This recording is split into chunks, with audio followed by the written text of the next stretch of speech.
बड़ा नुकसान है। और ये देखोगे जिनके परिवार से दो दो बच्चे चले गए और पिता भी वहां हॉस्पिटल में है, तो दुख तो इतना है कि कहने की तो कोई गुंजाइश है ही नहीं।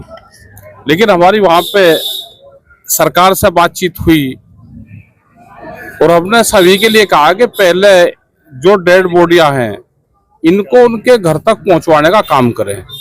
तो वहां का प्रशासन भी लगा हुआ था, हमारे यहाँ का भी, चाहे वो बागपत का हो, उत्तर प्रदेश का, किसी भी जगह का हो। सबसे पहले जरूरत ये रहती है कि उनका दाह संस्कार हो जाए और वे उनके घरों तक चले जाएं। तो यहाँ फ्लाइट से, ट्रेन से उनसे भेजने का काम उन्होंने करा। और अब ये है कि इलाज उनका, बेहतर इलाज वहां पर हो जाए। जो साइंस बोर्ड है, उनके जो हॉस्पिटल है, और यहाँ पे भी परिवार को यही कहा है कि आप अभी इलाज वहीं उनका रहने दो, क्योंकि हाँ बहुत महंगा इलाज भट्टा का। और अभी वहाँ की गवर्नमेंट भी कह रही कि इलाज हम यहाँ पे करेंगे, और जब ठीक व्यवस्था हो जाए तो फिर उनको इधर शिफ्ट करते हैं। दुखद घटना है, अपने जिले के लिए दुखद है। और जहां से भी अभी कुछ लोग और पता चल रहा है कि गायब है, लेकिन हमने प्रशासन को भी यहाँ पे कहा कि आप सब लोगों की लिस्टें मंगवा लो।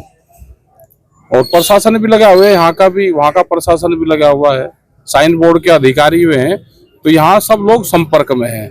हमारे जितने नेतागण यहाँ के हैं वे सब लोग भी लगे हैं। बड़ा दुखद घटना है इस शहर के लिए भी। 2 बच्चे वहाँ की खेकड़े से थे, 2 लड़कियां वे हैं, और अलग अलग जगह से हैं, भाई देश से कहीं से भी हैं। तो एक बड़ी घटना है।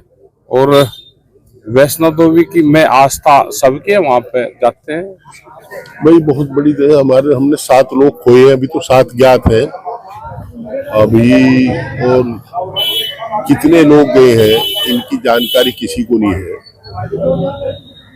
कल अलीपुर खुर्द में कार्तिक की अंत्येष्टि हुई, आज 4 चिता जल रही है, 2 मासूम से बच्चों को दफनाया जा रहा है। सभी दुखी है और दुख की घड़ी में सब दुखी परिवार के साथ।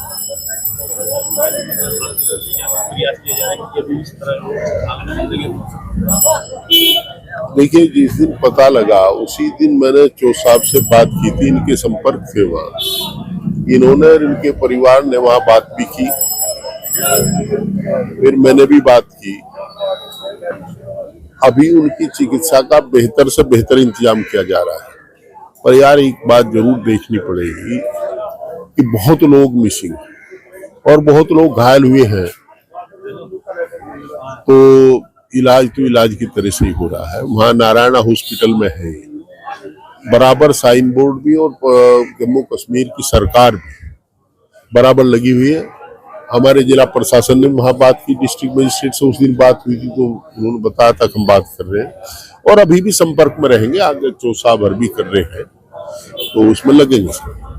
देखिए, 7 लोग हमने अपने खोए हैं इस हादसे में। शब्द नहीं है उन परिवारों के लिए कि एक परिवार से 2-2 मौत हुई है। और सब कह सकते हैं 6 लोग तो एक ही परिवार के थे, एक ही गली के रहने वाले थे, 7 वे तिरपड़ी के थे। ईश्वर जब माता के दरबार में, यह तो क्या कह सकते हैं, ईश्वर उनकी आत्मा को शांति दे। और सरकार की तरफ से जो भी संभव होगा, अब तक भी प्रयास रहे हैं सरकार के, आगे भी सरकार के प्रयास रहेंगे कि मदद हो उन परिवारों की। हाँ, लगातार वहाँ पे व्यवस्थाओं में हमने कहा था सबको कि भाई जो घायल हैं वो वहीं रहें, और ज्यादातर जो मुजफ्फरनगर के खतरे से बाहर हैं कह सकते हैं, लेकिन कुछ को रोड लगी है, कुछ की हड्डियां टूटी हुई हैं, तो थोड़ा समय लगेगा उनको वापस आने। देखिए, बड़ी दुख की घटना है।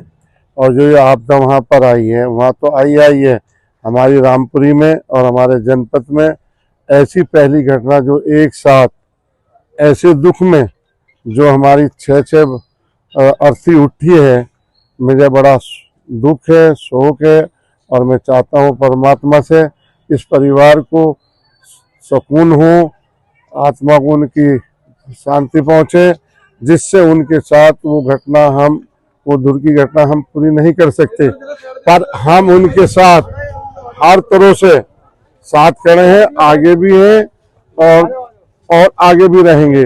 जिस लायक अब हमने कंधा दे के आए हैं, हमारे आंखों में आंसू रहे, हमें बड़ा दुख है। मेरी जिंदगी में तो पहले ऐसा घटना है जिसमें मैंने 4 बॉडियों को एक साथ घटना मैंने दी है। तो मैं चाहता हूँ 6 है, मतलब कंधा हमने उनको दिया, बाकी उन्हें देखे बच्चों को 2 को। पर मैं चाहता हूँ पूरा समाज दुख भी है, परेशान भी, गरीब समाज है, और जो भी मेरे लायक आगे भी कुछ होगा इस परिवार को, छोटे परिवार के लिए, हम और हमारे साथी लोग सब करेंगे। प्रमोद भाई हैं, हम हैं, पाल साहब हैं, और मैं यही चाहता हूँ इसे प्रभु शांति दे और बहुत सुकून दे। ये घटना आई है, सरकार ने जो दिया है अच्छा है, और दे दे और अच्छा है। मेरा नाम सुमित कुमार है जी। सुमित जी, 6 लोगों की मौत हो गई है, वहाँ पर आप गए थे, किस तरह का मंजर था और कितने परिवार के लोग गुजरे हैं, कौन कौन इसमें था? 3 परिवार से गुजरे हैं, माँ बेटी, एक परिवार से माँ बेटी, एक परिवार से 2 भाई है छोटे छोटे। कब आप वहाँ पे पहुँचे थे और कब आपको बॉडी मिली? एक किशोरी लापता भी थी। जी वे मिल रही हमें, हमने डेड बॉडी ढूंढी, वहाँ पे बहुत सारी पड़ी थी, वहाँ पे उनमें से ढूंढी, वे मिल गई। किस तरह का मंजर था वहाँ पे? बहुत बुरा है जी, वहाँ नुई लस्से पड़ी थी, उसमें कमरे से में दे रखी थी, उसमें ढूंढते लाए, छाट ढूंढते जब लाए। एक ही मोहल्ले से 6 लाश एक साथ चिता मिलना, कैसे किस तरह से मानते बहुत हैं? दुख की बात है जी। पूरा मोहल्ला शोक में डूबा जी। हुआ है। वहाँ पर जब आप गए, कैसे कैसे आपने पूरी प्रतिक्रिया एक बार शॉर्ट में बता दो जी। हम 2 बजे वहाँ पहुँचे, यहाँ से जालंधर ट्रेन में गए, फिर वहाँ से हम बस में गए, फिर टेम्पो में गए, उसके बाद वहाँ जाम मिला में 4.5 घंटे का, फिर हम दूसरी बस पकड़ी, फिर वहाँ 2 बजे हम पहुँचे। हमने हॉस्पिटल में फ़ोन करा, उन्होंने यहाँ 9 बजे आना है, इससे पहले नहीं आना। फिर हम कटरा गए, मतलब यहाँ तो 9 बजे आना, तो हम कटरा चले गए, जो हमारे रहल व्यक्ति थे उन्हें देखने के लिए। फिर वहाँ से 9 बजे हम नहा लिए, तो हमने उन्हें फ़ोन करा, वे नहा लिए, उन्होंने कहा इनमें छाट लो, अब जो भी तुम्हारी डेड बॉडी है इनमें ढूंढ लो और ले जाओ। क्या कोई घायल भी आया है वहाँ से? नहीं, यहाँ से 23 लोग गए हुए थे, क्या केवल डेड बॉडी आई है, इसके अलावा कोई और व्यक्ति भी आया है? वे जो 16 आदमी जो ठीक है वे भी आ चुके हैं। वे आ गए? हाँ जी, जो रहल है वे वहीं पे है अभी। कितने लोग वहाँ पे अभी मौजूद है? अभी वहाँ पे है जी, घायल जो है रहल 5 है जी। 5 लोग घायल जी। वहाँ पे। अजय की फैमिली होगी 3 तो? 3 तो अजीब होगी, एक डोली है और एक धर्मबीर जी में।